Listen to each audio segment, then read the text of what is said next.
নজিরবিহীন ঘটনা। দুদিন আগেও যদি ভোটার লিস্টে নাম থাকে তাহলে ভোট দিতে পারবেন, অর্থাৎ দুদিন আগেও যদি ভোটার লিস্টে নাম ওঠে ভোট দেওয়া সম্ভব হবে। ভোটের 48 ঘন্টা আগেও নাম উঠতে পারে তালিকায়, সেই প্রভিশন থাকলো, সেই সুযোগ থাকলো।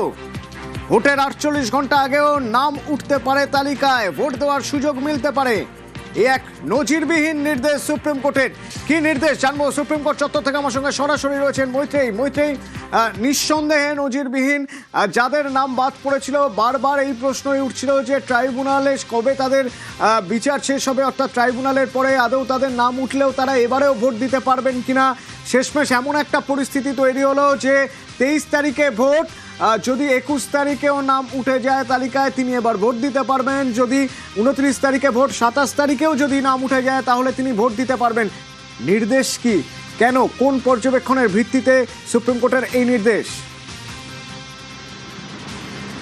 অথবা দেখো, সর্বোচ্চ আদালতের কাছে যারা মামলাকারীরা ছিলেন তাদের তরফ থেকে বারবার করে এই বক্তব্যটা তোলা হচ্ছিল যে যারা আবেদন করেছেন, যারা ট্রাইব্যুনালের দ্বারস্থ হয়েছেন, সেই সমস্ত আবেদনকারীদের মধ্যে অসংখ্য বৈধ ভোটার রয়েছেন এবং ভোট দেওয়া তাদের অধিকার। ফলে যদি ট্রাইব্যুনালের ওপর কোনো সময়সীমা বেঁধে দেওয়া না হয় বা সেই সমস্ত মানুষদের যদি ভোটাধিকার না দেওয়া যায় তাহলে তারা তাদের অধিকার থেকে বঞ্চিত হবেন। সেই জায়গায় দাঁড়িয়ে সর্বোচ্চ আদালত গত শুনানির দিন অর্থাৎ 13ই এপ্রিল যখন শেষবার প্রধান বিচারপতির বেঞ্চে এই মামলার শুনানি হয়েছিল সর্বোচ্চ আদালতে, সেই সময় তারা কিছুটা সময় চেয়ে নিয়েছিলেন এবং এবার নির্দেশে কি জানানো হলো, সর্বোচ্চ আদালত তাদের নির্দেশে তারা জানালো যে অ্যাপিলেট ট্রাইব্যুনাল তাদের মতো তারা কাজ করবে এবং অ্যাপিলেট ট্রাইব্যুনাল যেরকমভাবে তারা এক একটি মামলার বা এক একটি আবেদনের নিষ্পত্তি করবে সেই অনুযায়ী সেই নাম যুক্ত করতে হবে। এবং এক্ষেত্রে তারা 2 দফা নির্বাচনের বিষয়টি উল্লেখ করে দিয়েছেন যে 21 এবং 27 তারিখের দুটি কাট অফ ডেট তারা বেঁধে দিয়েছেন, অর্থাৎ 21 তারিখের মধ্যে প্রথম দফার জন্য এবং 27 তারিখের মধ্যে দ্বিতীয় দফার জন্য যে সমস্ত ভোটারের নাম এই অ্যাপিলেট ট্রাইব্যুনালে ক্লিয়ার হবে, অর্থাৎ তাদের আবেদনের নিষ্পত্তি হবে বা তাদেরকে বৈধ ভোটার হিসেবে যদি বলা হয় বৈধ ভোটার হিসেবে, অথবা যদি তাদেরকে অবৈধ ভোটার বলা হয় সেক্ষেত্রে দাঁড়িয়েও অ্যাপিলেট ট্রাইব্যুনাল যাদের যাদের আবেদনের নিষ্পত্তি করবে এবং সেই আবেদনের নিষ্পত্তির পরে যারা বৈধ ভোটার হিসেবে চিহ্নিত হবেন তাদের জন্য একটি সাপ্লিমেন্টারি তালিকা প্রকাশ করতে হবে জাতীয় নির্বাচন কমিশনকে এবং সেই ভোটাররা তারা কিন্তু ভোট দেওয়ার অধিকার পাবেন এই 2026-এর নির্বাচনেই। দেখো, ভোটাধিকার নিশ্চিত করার বিষয়টি নিয়ে কিন্তু সন্দেহ ছিল না। সর্বোচ্চ আদালতও তারা বলেছিল যে এই নির্বাচনে যদি তারা ভোট দিতে না পারেন তাদের ভোটাধিকারের যে সাংবিধানিক অধিকার, সেই অধিকারটা থেকে যারা তারা সার্বিকভাবে বঞ্চিত না হন সেটা সুনিশ্চিত করতে চায় সর্বোচ্চ আদালত। কিন্তু সেখানে দাঁড়িয়ে এই নির্বাচনে তারা ভোট দিতে পারবেন কিনা সেই প্রশ্নটা বারবার করে উঠে আসছিল। সেই সমস্ত বৈধ ভোটারদের অধিকারটা কি হবে, সেই জায়গায় দাঁড়িয়ে নিজেদের বিশেষ ক্ষমতা আর্টিকেল 142-এ যে সংবিধানের যে আর্টিকেল 142-তে যে বিশেষ ক্ষমতা দেওয়া রয়েছে সর্বোচ্চ আদালতের ওপর, সেই ক্ষমতার প্রয়োগ করেছে সুপ্রিম কোর্ট এবং তারা জানিয়ে দিয়েছে যে ভোটের 2 দিন আগে পর্যন্তও যদি বৈধ বা অবৈধ ভোটার হিসেবে তাদেরকে চিহ্নিত করা হয়, যেহেতু ক্লেমস এবং অবজেকশনস দুটোই জমা পড়েছে অ্যাপিলেট ট্রাইব্যুনালের কাছে এবং তারা দুটি বিষয় নিয়ে বিচার করবেন, অর্থাৎ কোনো ব্যক্তি যিনি বর্তমানে ভোটার তালিকায় রয়েছেন তার বিরুদ্ধে কোনো অবজেকশন জমা পড়েছে, সেক্ষেত্রে দাঁড়িয়েও তার নামকে তাকে যদি ট্রাইব্যুনাল মনে করে তিনি অবৈধ তাহলে তার নামও কিন্তু বাদ যেতে পারে। কিন্তু মূলত যেটার ওপর গুরুত্ব দেওয়া হচ্ছে যে সেই সমস্ত ভোটার যারা নিজেদেরকে বৈধ বলে মনে করেন, যাদের ভোট দেওয়ার অধিকার রয়েছে, সেই সমস্ত ভোটারদের যদি বৈধতা তারা পান ভোট দেওয়ার, তাহলে তাদেরও কিন্তু নাম যুক্ত হওয়ার ক্ষমতা সুযোগ থাকছে। এর আগে পর্যন্ত যেটা মনে হচ্ছিল যে কার্যত কোনো দিশা নেই এই 29 লক্ষ মানুষের যাদেরকে অ্যাডজুডিকেশন তালিকা থেকে যাদের নাম বাদ পড়ে গিয়েছে এবং তাদের কাছে অ্যাপিলেট ট্রাইব্যুনালের কাছে আবেদন করা এবং অপেক্ষা করা ছাড়া কোনো সময় ছিল না। সেখানে দাঁড়িয়ে তাদের জন্য কিন্তু একটা দিশা খুলে গেল, তারা 21 তারিখ এবং 27 তারিখ পর্যন্ত তাদের নাম ওঠার একটা সম্ভাবনা রইল, অর্থাৎ প্রথম দফা নির্বাচনের জন্য হাতে আর 5 দিন বাকি আছে। 21 তারিখ আসতেই 5 দিনের মধ্যে অ্যাপিলেট ট্রাইব্যুনাল যত অভিযোগের নিষ্পত্তি করবে, যাদের নাম বৈধ বলে বিচার করবে এবং তাদেরকে উল্লেখ করবে, সেই সমস্ত ভোটাররা তারা কিন্তু প্রত্যেকেই 23 তারিখের নির্বাচনে ভোট দিতে পারবেন। অন্যদিকে 27 তারিখের মধ্যে, অর্থাৎ আরও 11 দিন সময় রয়েছে। এই আগামী 11 দিনের মধ্যে দক্ষিণবঙ্গের যে কেন্দ্রগুলিতে ভোট রয়েছে সেখানকার ভোটারদের যদি বৈধ বলে মান্যতা দেয় অ্যাপিলেট ট্রাইব্যুনাল, তাহলে জাতীয় নির্বাচন কমিশন বাধ্য থাকবে তাদেরকে ভোট দিতে ভোট দেওয়ার অনুমতি দেওয়া এবং তাদের নাম। প্লিজ একটু সঙ্গে থাকো। এই নির্দেশ যখন সুপ্রিম কোর্টের, তারপরেই এই নির্দেশ শোনার পরে প্রথম প্রতিক্রিয়া মমতা বন্দ্যোপাধ্যায়ের একবার শুনুন। এবং কুচবিহারে আমি দিনহাটা থেকে উঠেই হেলিকপ্টারেই গুড নিউজটা পেলাম। আমি বারবার করে সবাইকে বলছিলাম ধৈর্য রাখুন, অ্যাডজুডিকেশনে অ্যাপ্লাই করুন ট্রিব্যুনালে, এবং টুডে আর টুমরো আপনারা নিশ্চয়ই পাবেন। আজকে সুপ্রিম কোর্ট অর্ডার দিয়েছেন যাদের নাম আছে ট্রিব্যুনালে, মানে যারা অ্যাপ্লাই করেছেন সকলেই মোটামুটি করেছে আমার মনে হয়। তো সেখানে ফার্স্ট ফেজের ভোটার লিস্ট ওরা ডিক্লেয়ার করবে, সাপ্লিমেন্টারি লিস্ট 21 তারিখে, 23 তারিখের আগে। ওটা পেয়ে গেলে আমাদের বুথের সমস্ত কর্মীদের বলবো, আমাদের লিডারদের বিভিন্ন জায়গায়, যে তারা যেন রাতের মধ্যে ভোটার স্লিপ তৈরি করে বাড়ি বাড়ি পৌঁছে দেয়, যাতে ওরা ভোট দিতে পারে যাদের নাম বাদ দিয়েছিল। আর 2 হচ্ছে যে আর 27 তারিখে 29 তারিখে যেটা লাস্ট ফেজ আছে, সেটাও 2 দিন আগে 27 তারিখে বলেছে ওটা ট্রিব্যুনাল অ্যানাউন্স করবে ভোটিং রাইটস। সুতরাং I am so happy and I'm proud of my judiciary and এবং আমি নিজে কেস করেছিলাম, এটা আমার কেসের উপর। মামাটি মানুষ জিন্দাবাদ, মামাটি মানুষ ধন্যবাদ। আজকে আমার থেকে খুশি আর কেউ নয়।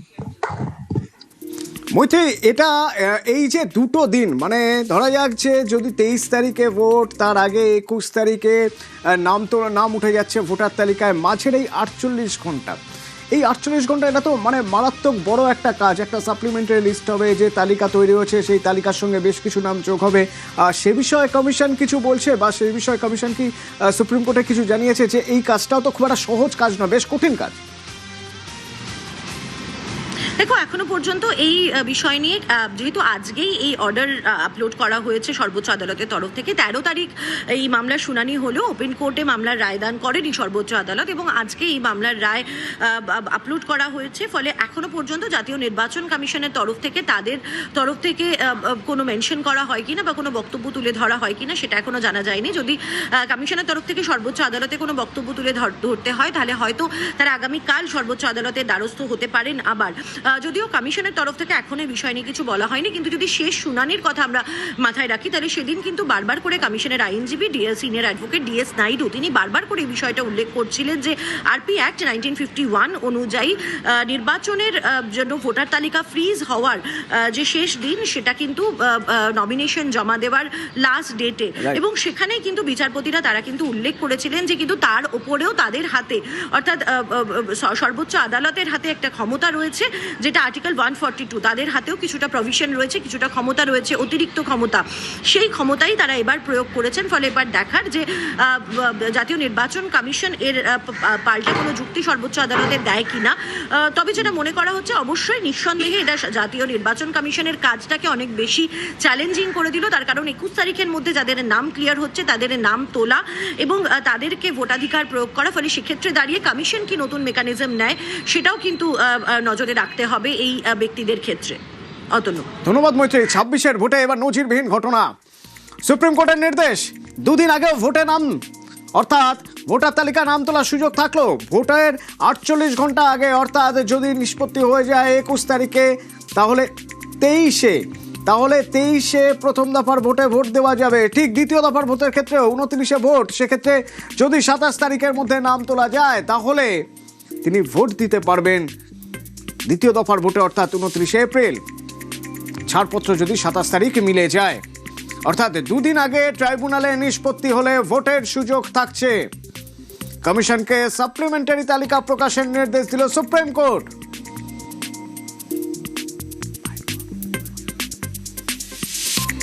গণতন্ত্রের জয় বলে আমি মনে করি, এবং মমতা বন্দ্যোপাধ্যায়ের যে নিরন্তর লড়াই, যাদের নাম বাদ গিয়েছিল তাদের কোনো গাফিলতি ছিল না, তা সত্ত্বেও গায়ের জোরে নির্বাচন কমিশনের দ্বারা তারা ভোটাধিকার প্রয়োগ করতে পারবে, এটা আমাদের কাছে অনেক বড় খবর।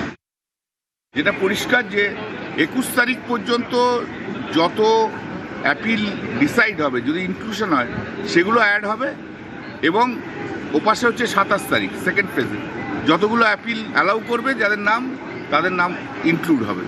অতএব আমরা যা চেয়েছিলাম তা সেটা হলো। নিঃসন্দেহে পশ্চিমবঙ্গের ক্ষেত্রে যেভাবে লজিক্যাল ডিসক্রিপেন্সির নাম করে যেভাবে ভোটারের নাম কাটা হয়েছে, তো বেনজির।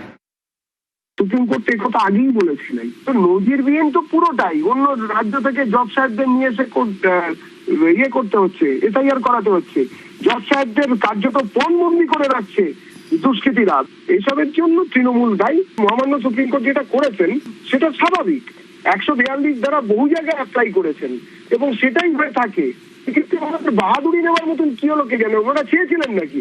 ওনারা মৃত ভোটার বাংলাদেশে অনুপ্রবেশকারী মুসলমানদের রাখতে চেয়েছিলেন, সুপ্রিম কোর্ট নিশ্চয়ই সেটাকে অ্যালাউ করেননি।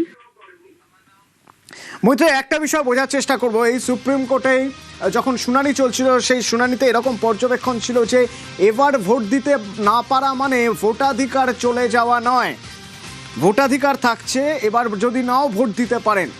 আবার সেই সুপ্রিম কোর্ট থেকেই এই নির্দেশ চলে এলো যে এবারে যদি দুদিন আগেও, ভোটের দুদিন আগেও নিষ্পত্তি হয়ে যায় ট্রাইব্যুনালে, তাহলে একজন তার ভোটাধিকার প্রয়োগ করতে পারবেন। এই জার্নিটুকু খুব সংক্ষেপে একটু আমি জানতে চাইবো। অথবা দেখো, যদি সর্বোচ্চ আদালতের বক্তব্য আসে, নিঃসন্দেহে তুমি যে দুটো বিষয় বললে, যে দুটো বিষয় কিন্তু প্রাথমিকভাবে সর্বোচ্চ আদালতের তরফ থেকে এটাও উল্লেখ করা হয়েছিল যে তারা ভোটাধিকার রাখার বা একজন ব্যক্তির ভোট দেওয়ার যে অধিকার, সেই বৃহত্তর অধিকারের উপর তারা বেশি গুরুত্ব দিচ্ছিলেন এবং সেই কারণে তারা ট্রাইব্যুনাল গঠন করেছিলেন, অ্যাপিলেট ট্রাইব্যুনাল। এবং যেহেতু বারবার করে তাদের বক্তব্য এটা উঠে এসেছিল, যেহেতু দুটি সাংবিধানিক প্রতিষ্ঠান অর্থাৎ রাজ্য সরকার এবং জাতীয় নির্বাচন কমিশন, তাদের মধ্যে যেহেতু একটা বড়সড় ট্রাস্ট ডেফিসিট তৈরি হয়েছে, সেই জায়গায় দাঁড়িয়ে ভোটারদের অধিকার রক্ষার জন্য তারা এই অ্যাপিলেট ট্রাইব্যুনাল এবং জুডিশিয়াল অফিসার তারা নিয়োগ করেছেন এবং তাদের লক্ষ্য ছিল যে বৃহত্তর অধিকারটাকে রক্ষা করা।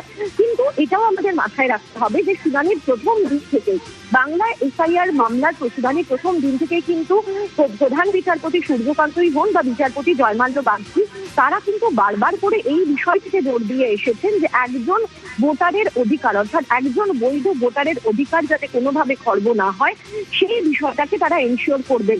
এবং কোথাও একটা গিয়ে সম্ভবত শেষ শুনানির পরেই সর্বোচ্চ আদালত এটা রিয়েলাইজ করেছে যে একের পর এক যেভাবে আবেদন তাদের কাছে আসছিল এবং যাদের কাছে পাসপোর্ট ছিল, আধার কার্ড ছিল এবং তাদের আবেদন সর্বোচ্চ আদালতের কাছে এসে পৌঁছাচ্ছিল, তার কারণ ট্রাইব্যুনাল তখনও ফাংশনিং হতে শুরু করেনি। এবং যে সংখ্যায়, যে ব্যক্তিতে আবেদন জমা পড়েছিল, যদি বিহার এসআইআর এর কথা মাথায় থাকে তাহলে বিহার এসআইআর এও কিন্তু নাম বাদ দিয়েছিল, কিন্তু নাম বাদ যাওয়ার পর কিন্তু হাতে গোনা আপিল জমা পড়েছিল। কিন্তু এক্ষেত্রে দাঁড়িয়ে বাংলার এসআইআর এ দেখা গেল যখন 29 লাখ নাম বাদ গেল, সেখানে আপিল জমা পড়লো কিন্তু 34 লাখেরও বেশি, এবং সেটাও কিন্তু 11 এপ্রিলের হিসেব অনুযায়ী। ফলে আজ পর্যন্ত হয়তো সেই সংখ্যাটা আরো অনেক বেশি হয়েছে। ফলে কোথাও একটা যে সর্বোচ্চ আদালত এটা রিয়েলাইজ করেছে যে এত যে আবেদন যারা জমা দিচ্ছেন তাদের মধ্যে নিঃসন্দেহে প্রচুর বৈধ ভোটার রয়েছেন যাদের নাম বাদ যাচ্ছে। এবং এখানে আরো একটা ফ্যাক্টর হয়তো যাতে এবারে ভোটের সুযোগ পান, এবার অন্তত ভোট দেওয়ার সুযোগ পান, সেজন্যই আজকের এই সুপ্রিম নির্দেশ। ধন্যবাদ মৈত্রী।